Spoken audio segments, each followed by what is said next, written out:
제가 이 말씀을 준비하면서 읽었던 책 하나를 소개하면 이렇습니다. 고정관념을 깨는 습관의 법칙이라고 하는 책이 있는데 브라운 랜던이라고 하는 사람이 쓴 책이고요. 본래 원 표제는 How to Change Any Habit. 그래서 어떻게 하면 우리가 가지고 있는 나쁜 습관을 고칠 수 있느냐 하는 문제를 다루고 있는 책입니다. 이 브라운 랜던이라고 하는 사람은 굉장히 장수했어요. 98세, 우리 나이로 말하면 99세, 100세가 될 수 있는데요. 100세를 살면서 장수를 했는데 이 브라운 랜던이 쓴 책이 몇 권이냐 하게 되면 100권의 책을 써요. 그래서 이 100세를 살았다 이렇게 보게 되면 그러니까 1년에 한 권씩 책을 썼다 이렇게 볼 수가 있겠죠. 근데 이 책에서 이 저자가 강조하는 것이 뭐냐 하게 되면 우리가 갖고 있는 습관 중에서는 좋은 습관도 있지만 나쁜 습관이 있죠. 나쁜 습관. 그래서 이 나쁜 습관은 실패로 이어지고 좋은 습관은 그 성공으로 이어지는데, 그래서 좋은 습관을 다른 말로 바꾸게 되면 winning habit, 그래서 이기는 습관이라 이렇게 얘기를 할 수 있는데, 이 브라운 랜드는 이 이야기를 합니다. 우리 안에 있는, 우리가 갖고 있는 이 나쁜 습관, 그 나쁜 습관을 고치려고 하지 말라. 고치려고 하지 말라. 그 고치려고 한다는 그 자체가 시간 낭비이고 거의 불가능하다. 이런 이야기를 합니다.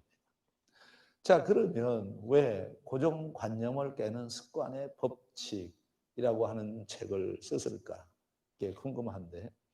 그래서 그 이유가 뭘까라고 생각을 하면서 책을 보니까 이 나쁜 습관을 고치려고 하는 것은 시간 낭비고 거의 불가능하지만, 그러나 이 사람이 대안을 제시하고 있어요. 그러니까 나쁜 습관을 고칠 수 없다는 것이 아니라 고칠 수 있다라고 하는 것이죠.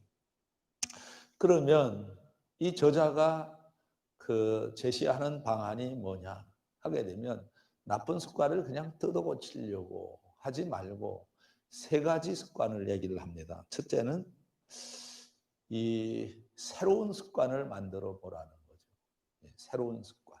그리고 두 번째로는 더 나은 습관을 만들어 보라는 겁니다. 그리고 중요한 것이 뭐냐 하게 되면 거룩한 습관을 익히다 보면은 가능해지는 것이다 라고 하는 것이죠.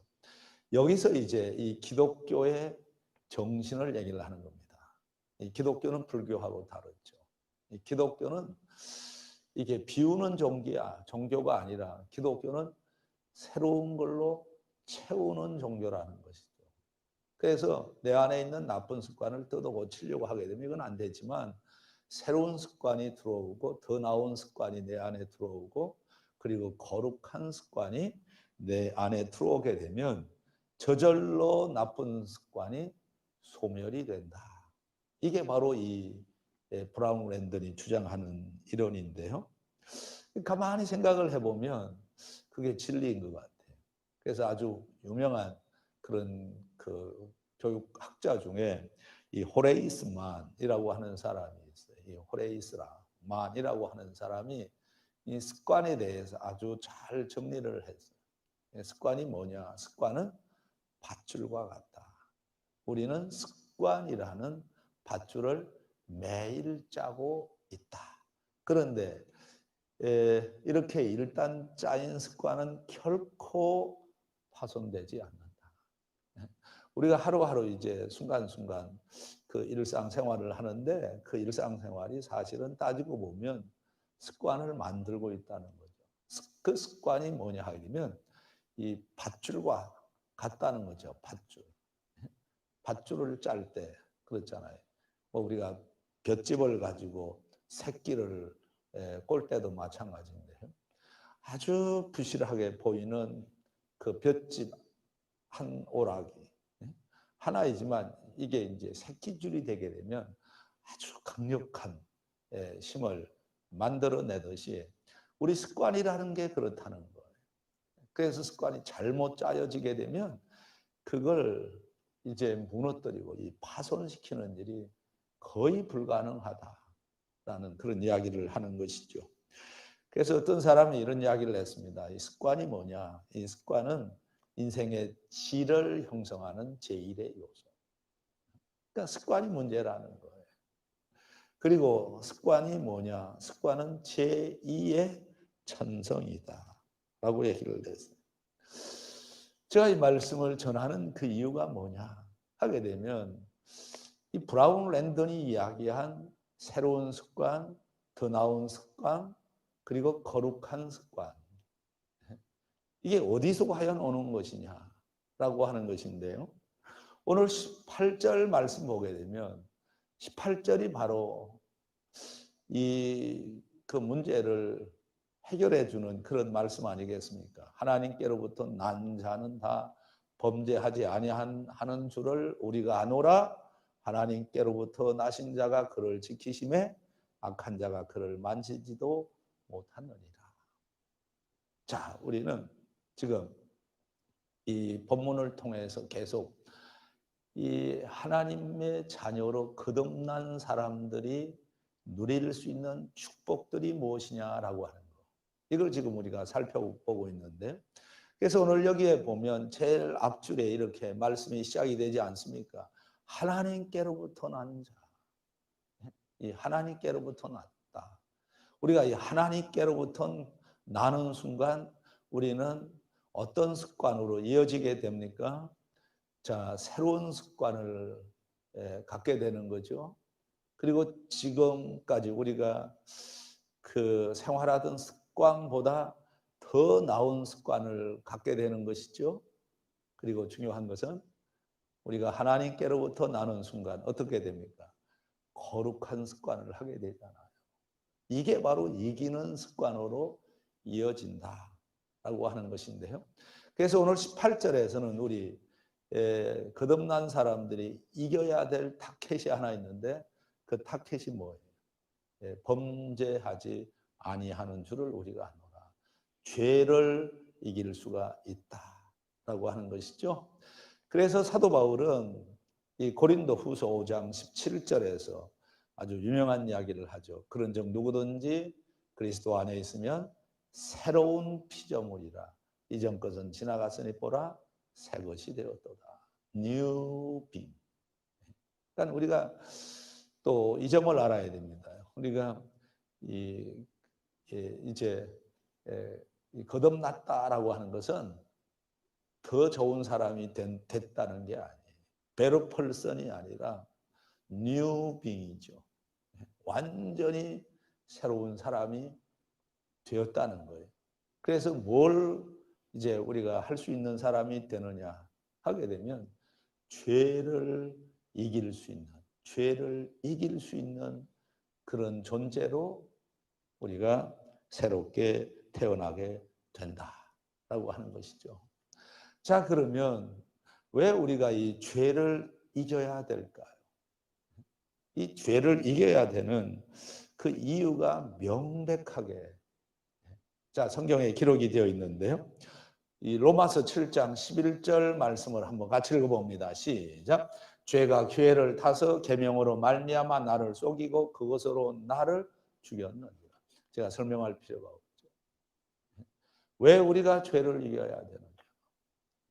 이 세상적으로 볼 때도 죄는 그 인생을 끝장나게 만들잖아요. 그러나 영적으로 보면 더 중요하다라고 하는 거예요. 왜냐하면 이 죄가 항상 호시탐탐 기회를 타가지고 내 안에 들어오게 되면 어떻게 되느냐?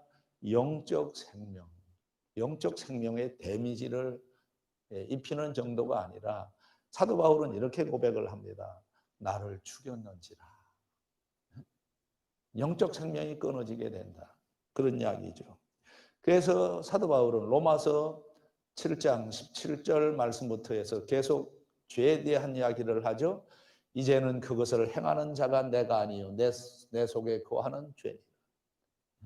그러니까 죄라고 하는 놈이 내 안에 들어와서 나를 계속 조종을 한다는 것이죠. 그래서 아침에 일어나면서부터 우리는 생각이 새로울 수 있잖아요. 아, 오늘은 참 잘 좀 살아봐야 되겠다. 오늘은 좀 좋은 일도 좀 해야 되겠다. 이런 생각을 하면서 이제 하루를 출발을 하게 되지만, 그런 하루를 다 이렇게 지내놓고 이제 가만히 생각을 해보면 뭐 제대로 산 게 아무것도 없는 거예요. 그럼 왜 그러냐? 진지하게 이제 성찰을 해보면 다른 게 아니고 죄라고 하는 놈이, 그 죄라고 하는 놈이 여러 모습으로 연출을 하잖아요. 욕심으로 나타나기도 하고 이기적으로 나타나기도 하고, 그래서 결국은 인간답게 크리스찬답게 살지를 못하게 되는 경우가 많이 있잖아요. 그래서 사도 바울이 이 19절에서 이 고백을 하는 거죠. 내가 원하는 바 선은 행하지 아니하고 도리어 원하지 아니하는 바 악을 행하는도다. 이 사도 바울이 이런 고백을 했다고 하게 되면 우리는 어떤 의미에서 보면 시작부터 출발부터 무너진 인생으로 시작을 하고 있다고 표현하는 게 더 적절하다고 생각을 하는데요. 그러니까 사도 바울도 항상 원하는 바는 선을 행하고 싶은 거예요. 근데 결과적으로 보면 자기가 자꾸 이제 악으로 치우쳐 있거든요. 그래서 사도 바울이 24절에 가서 보면 그 유명한 선언을 하잖아요. 오라 나는 공고한 사람이로다. 이 사망의 몸에서 누가 나를 건져내랴. 그러니까 죄라고 하는 놈을 우리가 다스리지 못하게 되면 영적 생활은 다 무너져 버리고 만다라고 하는 거죠. 자, 그렇다고 하면 자, 이 사도 바울이 이렇게 오호라 나는 공고한 사람이로다. 이 사망의 몸에서 누가 나를 건져내랴. 이런 탄식을 하게 된 그 이유가 뭘까요? 죄 때문이라는 거죠. 그러면 여기서 우리가 이 사도 바울을 이렇게 권고한 사람으로 만들어 버린 이 죄의 속성이 뭐냐라고 하는 거. 우리가 이걸 또 성경적으로 정리해 볼 필요가 있어요. 우선 죄의 속성을 저는 세 가지로 요약을 했습니다. 죄라고 하는 놈은 좋은 것하고 절대로 공존하지 못하게 만듭니다. 그래서 중요한 표현을 기억을 해주세요. 죄는 좋은 것들과 함께 공존할 수 없게 만드는 그런 속성을 가지고 있다라는 거예요. 이 세 가지와 공존을 하지 못하게 하는데요. 첫째는 하나님의 율법과 공존할 수 없게 만들고요. 두 번째로는 그리스도의 사역과 공존할 수 없게 만들고요. 세 번째로는 성령의 사역과 공존할 수 없게 만들어요. 자, 아주 중요한 거예요.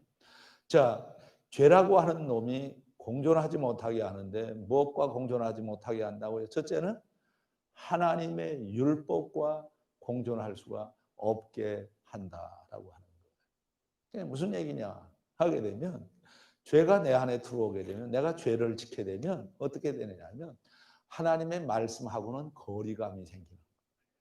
다 그렇지 않습니까? 그러니까 죄가 들어오게 되면 설교가 안 들리는 거예요. 좋은 말씀이 들리지를 않는 거예요. 그게 왜 그러냐 하면 죄라고 하는 놈이 하나님의 율법, 하나님의 말씀과 공존하지 못하게 하나님의 말씀과 나를 끊어버리기 때문이다 라고 하는 거잖아요. 그래서 우리가 하나님의 말씀 안에서 살고 하나님의 말씀을 누리면서 살고 우리가 이 설교를 들을 때 머리로 설교를 듣지 않고 마음으로 하나님의 말씀을 받아들이려고 하게 되면 항상 죄라고 하는 놈이 멀리 있어야 된다라고 하는 거죠. 그래서 우리가 보세요. 이 세 가지 시편 1편 1절에서 이렇게 얘기를 합니다. 복 있는 사람은 누가 복 있는 사람이냐? 죄를 이기는 사람이에요. 왜? 이 죄를 이기지 못하면 하나님의 음성을 들을 수가 없어요. 하나님의 말씀을 통해서 받는 은혜가 없다는 거죠. 그래서 세 가지로 얘기를 하죠. 자, 첫째, 악인들의 꾀를 따르지 말아야 되고, 두 번째로는 죄인들의 길에 서지 말아야 되고, 이게 다 죄의 표현이죠. 그리고 또 하나가 뭐냐면 오만한 자들의 자리에 앉지 말아야 되고. 자, 이 지금 시편은 제일 먼저 이야기를 합니다. 복 있는 사람이 되고 싶습니까? 복 있는 사람이 되려고 하게 되면 죄를 이겨야 돼. 그 죄를 어떻게 이느냐? 악인들의 꾀를 따르지 말아야 되고, 죄인들의 길에 서지 말아야 되고, 오만한 자들의 자리에 앉지 말아야 돼. 자, 그래서 이 죄의 문제, 죄의 문제가 해결이 되면 2절에 이 축복을 누리게 되는 거죠. 오직 여호와의 율법을 뭘 하고요? 즐거워하고 그 율법을 주야로 묵상하는도다. 그러니까 우리가 이 죄를 이겨야만이 하나님의 말씀이 즐거운 거예요. 하나님의 말씀을 주야로 묵상하게 된다. 이 주야로 묵상하게 된다. 제가 오늘 이 김영훈 집사님 기도, 이 기도를 들으면서 제가 무슨 생각을 했느냐 하면, 이게 김영훈 집사님 그 기도 내용이 사실 이 기도 그 내용이 다 표절이에요, 표절. 이게 소송에 휘말릴 수가 있어. 내 설교를 다 표절을 했기 때문에 이게. 자, 지금 보면 지난 한 주간 동안, 아니 계속해서 제가 이 고린도후서 5장 말씀을 가지고 쭉 설교를 했는데 그 내용 하나도 빼놓지 않고 전부 다 이렇게 다 들었어요. 리더십의 법칙에 대한 이야기. 그 이야기를 오늘 기도에 이렇게 기도에서 이렇게 표현이 되었다라고 하는 거. 이게 이제 이게 뭐 우리가 들으면서도 다 은혜를 받았지만은, 우리가 받은 축복보다는 제가 볼 때는 이 김영웅 집사님이나 이 안수경 집사님 집에서 그래도 이 새벽마다 선포되는 그 말씀을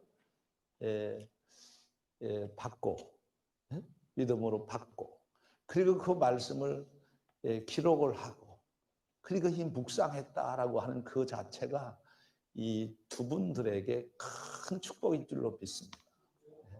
이게 뭘 얘기를 하느냐 하면, 그러니까 이 죄라고 하는 것은 하나님의 율법으로부터 우리를 뭘 떨어지게 떼어낸다고 그랬잖아요. 그래서 하나님의 말씀과 공존할 수 없게 만든다 그랬는데, 지금 우리 김영웅 집사님은 이렇게 이 하나님의 말씀을 이 시편 1편 2절에서 얘기를 하는 것처럼 율법을 즐거워하는 것, 그 즐거움을 기도로 표현을 하잖아.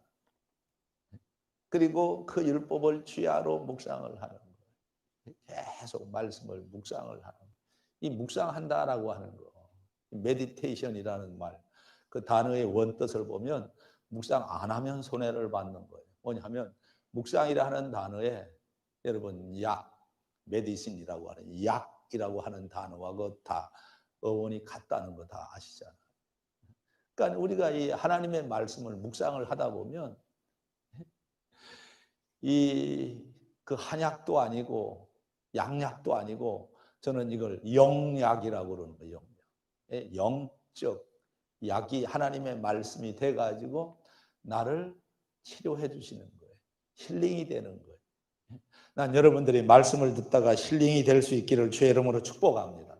그래서 하나님의 말씀이 사랑스러워진다는 것은 뭐냐 하면 내가 죄를 다스리고 있다는 것이죠. 그래서 시편 119편 97절에서 이렇게 얘기를 합니다. 내가 주의 법을 어찌 그리 사랑하느냐, 내가 그것을 종일 작은 소리로 엎조리로나이다.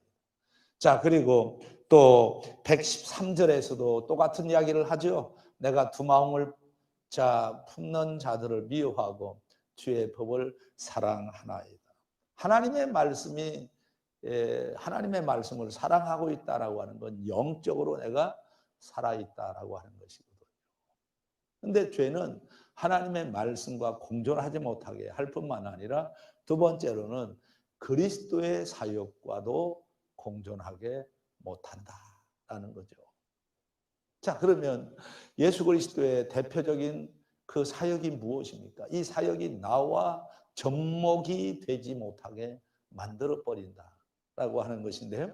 제가 성경 두 구절을 준비를 해봤는데, 첫째는 사도행전 2장 23절 말씀인데요. 자, 23절, 그가 하나님께서 정하신 뜻과 미리 하신 대로 내준 바 되었거늘 너희가 법 없는 자들의 손을 빌려 못 박아 죽였다.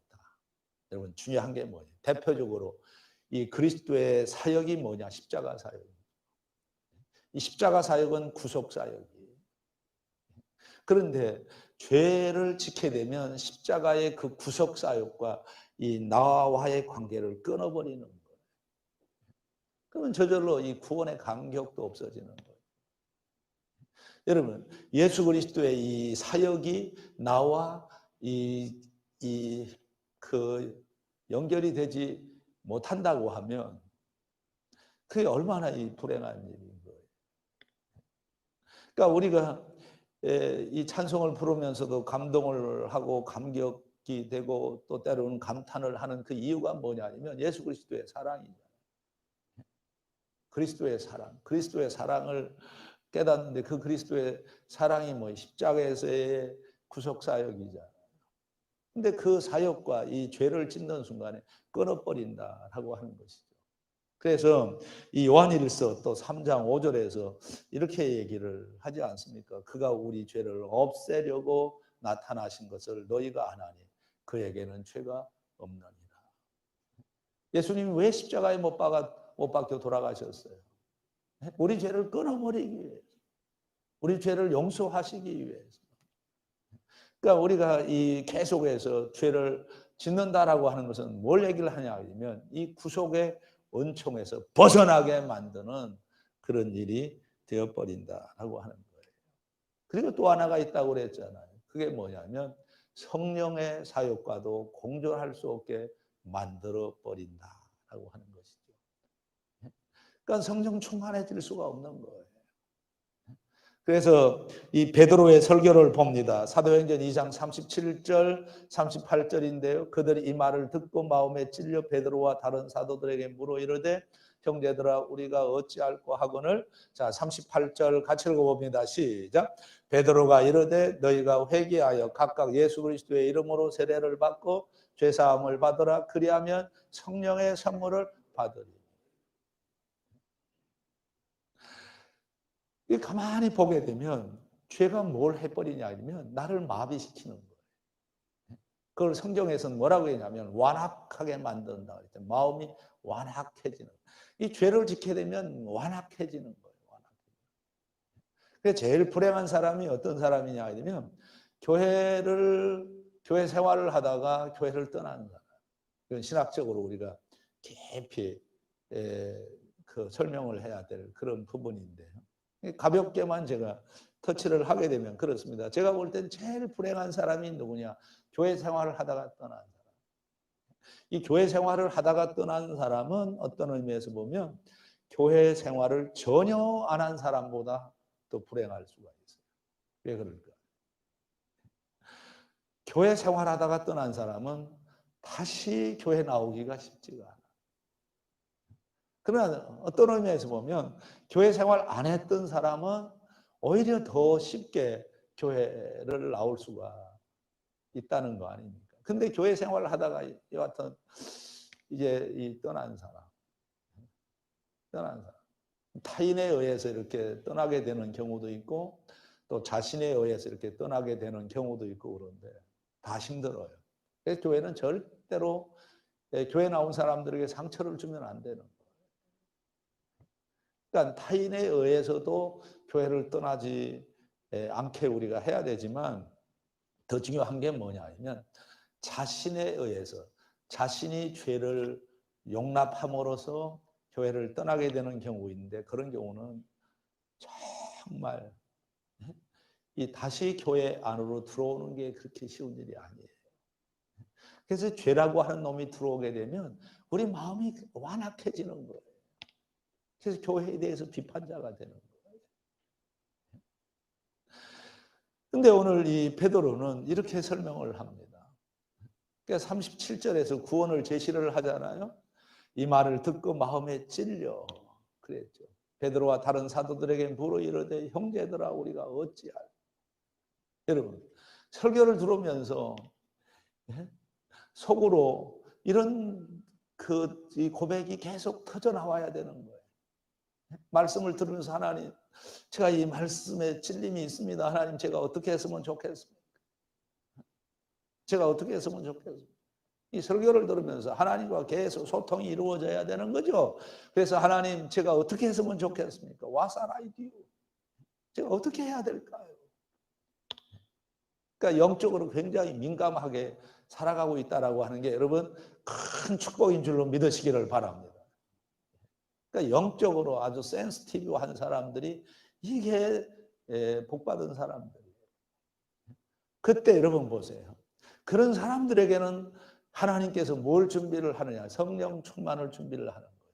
그래서 베드로가 이런데 너희가 회개하여 각각 예수 그리스도의 이름으로 세례를 받고 제사함을 받아라. 그리하면 성령의 선물을 받으리. 성령의 사람이 됩니다. 성령 충만한 사람이 되는 거예요. 성령 세례를 받는 거예요. 그러니까 그런데 이 죄라고 하는 놈이 들어오게 되면 우리가 이거 안 되는 거죠. 성령 충만을 받을 수가 없네요. 여러분 믿음 생활하면서 여러분 성령 충만한 사람이 되는 것보다 더 좋은 일이 어디에 있어요? 성령을 받고 싶어도 받지 못하는 이유가 뭐냐? 내 안에 품고 있는 죄가 있기 때문이다. 저는 그래서 이 빌 브라이트 박사, CCC의 창시자 이 빌 브라이트 박사가 그 쓴 성령의 능력 있는 삶과 성령이라고 하는 책에서 이 이야기를 하는데 모든 사람들이 다 모든 예수 믿는 사람들이 다 성령을 받아 충만하게 받을 수 있는데 왜 받는지 왜 받지 못하는지 모르겠다. 그 가운데 대표적인 이유 하나를 얘기를 하는데 그게 뭐냐면 내 안에 있는 죄를 고백하지 않게 되면 절대로 성령 충만을 받을 수가 없다. 이야기를 하는 거예요. 그게 진리예요. 진리. 그러니까 내가 성령 충만한 사람이 되었다라고 하는 것은 지금 하나님의 은혜로 내가 죄를 이기고 있다라고 하는 거. 그렇게 생각을 하시면 되겠죠. 자, 그러면 이제 중요한 게 뭐냐면 어떻게 하면 우리가 죄를 이길 수 있을까? 그래서 이 새로운 습관, 더 나은 습관, 그리고 거룩한 습관을 만들어 갈 수 있느냐라고 하는 것이거든요. 두 가지. 죄를 이길 수 있는 방법은 딱 두 가지로 요약이 되는 거예요. 첫째는 하나님이 도와주셔야 돼요. 첫째는 누가 도와주셔야 된다? 하나님이 나로 하여금 죄를 이길 수 있도록 도와주셔야 돼요. 그리고 또 하나가 뭐냐 하면 내가 죄를 이길 수 있도록 노력을 해야 되는 거예요. 그래서 이렇게 얘기를 합니다. 하나님의 역할이 있어요. 그리고 내 역할이 있어요. God's part, our part. 하나님의 역할이 뭐예요? 그러면 자, 오늘 말씀 18절로 되돌아가서 자, 우리 큰 목소리로 같이 한번 읽어봅니다. 하나님께로부터 난 자는 다 범죄하지 아니하는 줄을 우리가 아노라. 하나님께로부터 나신 자가 그를 지키시며 그 다음 나같이 시작. 악한 자가 그를 만지지도 못하느니라. 여러분 하나님이 도와주셔야 되는데 어떻게 우리를 도와주셔야 되느냐? 하나님께서 우리를 지켜주셔서 악한 자가 우리를 만지지도 못하게 해주셔야 된다는 거예요. 이게 뭐예요? 하나님의 역할이라는 거죠. 하나님의 역할.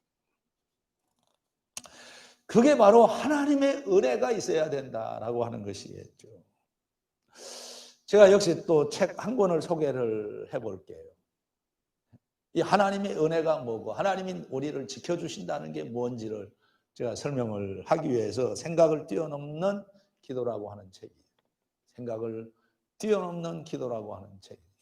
그러니까 기도가 뭐냐? 우리 생각을 뛰어넘는 그런 일을 하게 하신다라는 거예요. 자, 이 책을 쓴 사람이 레이 프리차드라고 하는 사람인데, 자, 이 책에서 레이 프리차드는 뭘 간증을 하느냐 하면 하나님의 은혜가 무엇인지를 간증을 해요. 하나님의 은혜가 뭐냐? 하나님의 은혜가 뭐냐? 이걸 간증을 하는데요. 자, 2003년도에 주일 예배를 드리고 월요일 날 저녁에 자전거를 탔다는 거예요. 자전거를 탄 거예요. 네? 자전거를 탄 거예요. 그 다음 넘겨보면, 자전거를 이제 신나게 이제 타는데, 근데 불법으로 순간 좌회전하는 차가 오다가 덮친 거예요. 자기를 덮친 거예요. 근데 자전거를 이제 받는 순간, 아차 하는 순간에 무슨 생각을 했냐? 아, 이게 내가 죽었구나. 이 생각을 한 거예요. 그런데 딱 정신을 차리고 보니까 자기가 그 자동차 보닛 위에 올라가 있는 거예요. 그래서 이렇게 저렇게 해보니까 아무런 불편함이 없더라는 거예요. 아주 엄청난 사건입니다. 여러분 보세요. 불법으로 좌회전하는 차가 와서 순간적으로 덮쳐버린 거예요. 근데 이 사람이 본닛 위에 딱 올라간 거죠.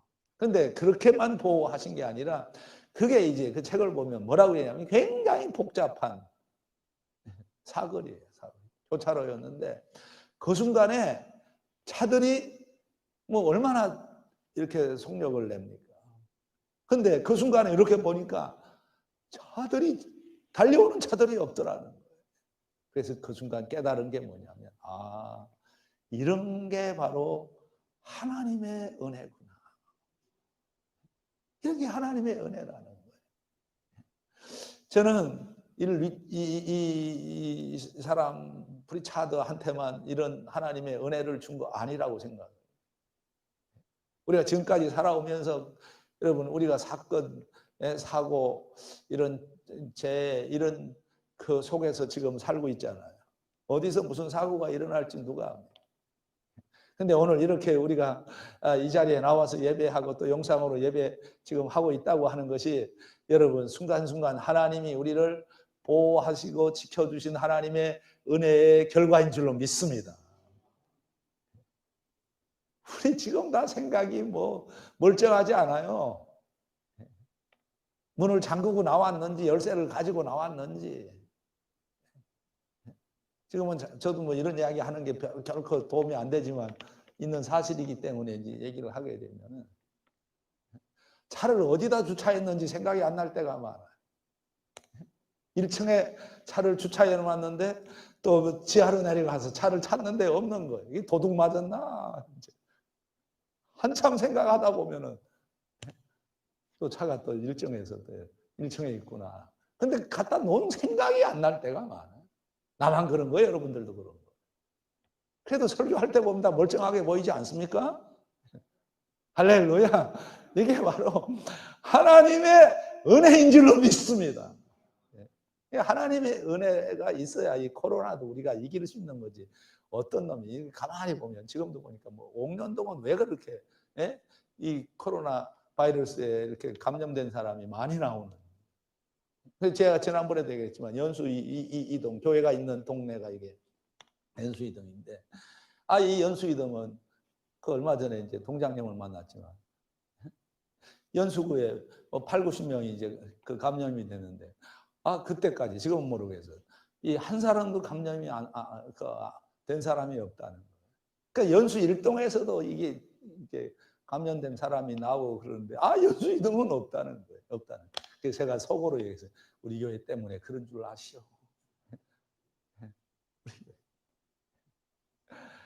그래서 이 동장님이 우리 교회를 아주 신뢰를 많이 합니다. 신뢰를 많이 해요. 그래서 이 교회가 부흥이 되고 하려고 하게 되면 이 동네 이 관공서 이런 관계하고도 이 관계를 잘 해야 되는 거예요. 그래서 그 사람들이 이제 우리들 교회 하면 믿을 만한 교회, 상식적인 교회. 이렇게 딱 돼야 되는 거거든요. 그래서 우리가 첫 번째 죄를 이기려고 하게 되면 하나님이 도와주셔야 돼요. 시간이 없으니까 다 말을 다 할 수가 없는데 한 군데 한번 보세요. 이렇게 되는 거예요. 자, 골로새서 1장 13절의 말씀이 이렇잖아요. 같이 읽어봅니다. 그가 우리를 흑암의 권세에서 뭐 하고요? 건져내사 그의 사랑의 아들의 나라로 옮기셨으니. 여러분, 특별히 아무리 시간이 가도요, 이 찬송 제가 소개를 하고 싶어요. 214장 3절인데 내 힘과 결심 약하여 널 깨어지기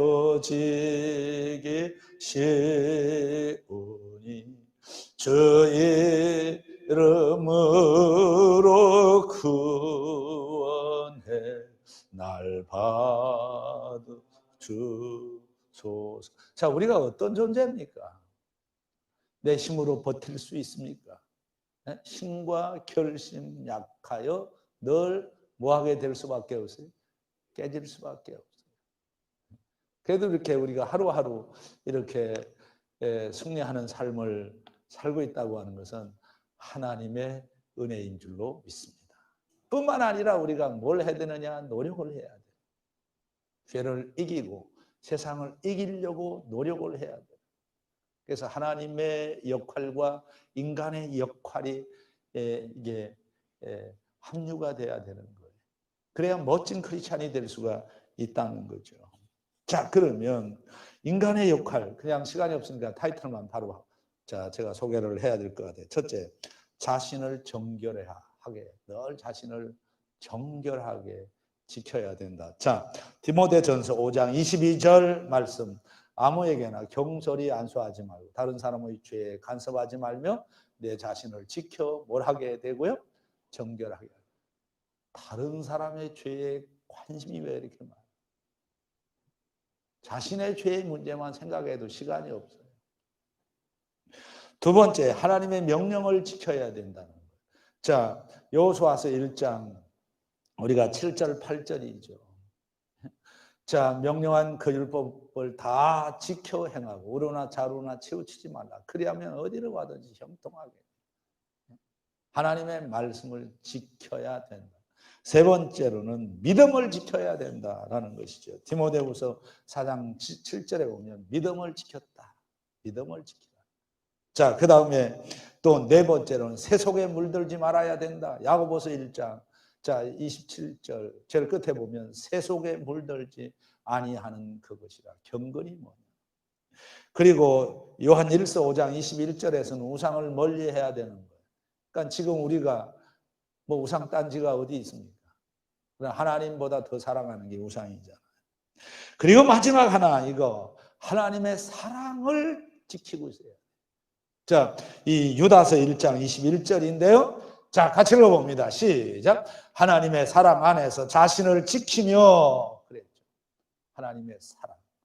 하나님의 사랑이 시들해지게 되면 죄가 들어왔다라고 하는 거예요. 그런 통증이 생기는 거예요. 자, 결론입니다.